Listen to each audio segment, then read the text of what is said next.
লা হাওলা ওয়ালা কুওয়াতা ইল্লা বিল্লাহ, যার অর্থ আল্লাহর সাহায্য ছাড়া কারো কোনো উপায় এবং শক্তি নেই। প্রিয় দর্শক, আজকে আমি আপনাদের সামনে এই আয়াতের ফজিলত সম্পর্কে আলোচনা করব।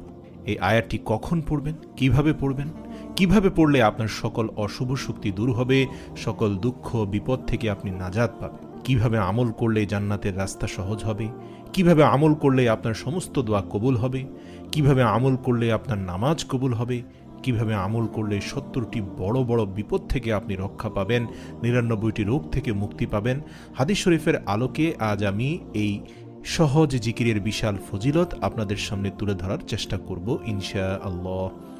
১ নম্বর হচ্ছে, দারিদ্রতা দূর হবে এই জিকির দ্বারা। হযরত ইবনে আব্বাস রাদিয়াল্লাহু তাআলা আনহু বলেন, নবী করিম সাল্লাল্লাহু আলাইহি সাল্লাম ইরশাদ করেন, যাকে দুঃখ চিন্তা ঘিরে আছে তার উচিত বেশি বেশি লা হাওলা ওয়ালা কুওয়াতা ইল্লা বিল্লাহ পড়া। অন্য এক হাদিসে আবু হুরায়রা রাদিয়াল্লাহু তাআলা আনহু হতে বর্ণিত, তিনি বলেন, একবার রাসূল সাল্লাল্লাহু আলাইহি সাল্লাম বললেন, লা হাওলা ওয়ালা কুওয়াতা ইল্লা বিল্লাহ, বেশি বেশি পড়তে থাকো, কেননা এই বাক্যটি জান্নাতের গুপ্তধন সমূহের, গুপ্ত ভাণ্ডার সমূহের একটি গুপ্ত ভাণ্ডার।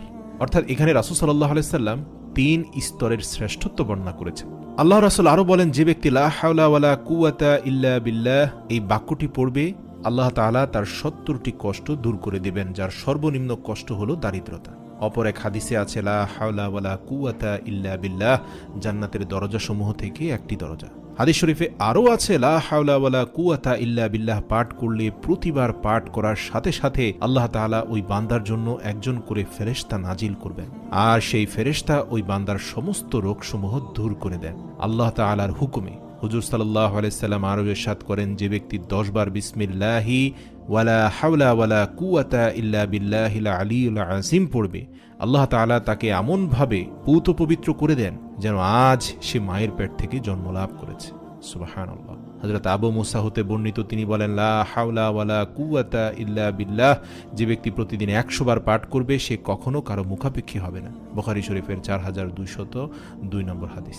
এছাড়াও রাসূল সাল্লাল্লাহু আলাইহি সাল্লাম বলেন, জান্নাতের ভাণ্ডারসমূহের মধ্যে একটি ভাণ্ডার হলো লা হাওলা ওয়ালা কুওয়াতা ইল্লা বিল্লাহ। ওনার আরেকটি হাদিসে এসেছে, হাজিম ইবনে হারমালা রাদিয়াল্লাহু তাআলা আনহু থেকে বর্ণিত, তিনি বলেন, আমি নবী করিম সাল্লাল্লাহু আলাইহি ওয়াসাল্লাম এর নিকট দিয়ে যাচ্ছিলাম, তিনি আমাকে বললেন, হে হাজিম, তুমি অধিক সংখ্যায় লা হাওলা ওয়ালা কুওয়াতা ইল্লা বিল্লাহ বাক্যটি পড়ো, কেননা তা হলো জান্নাতের গুপ্তধন।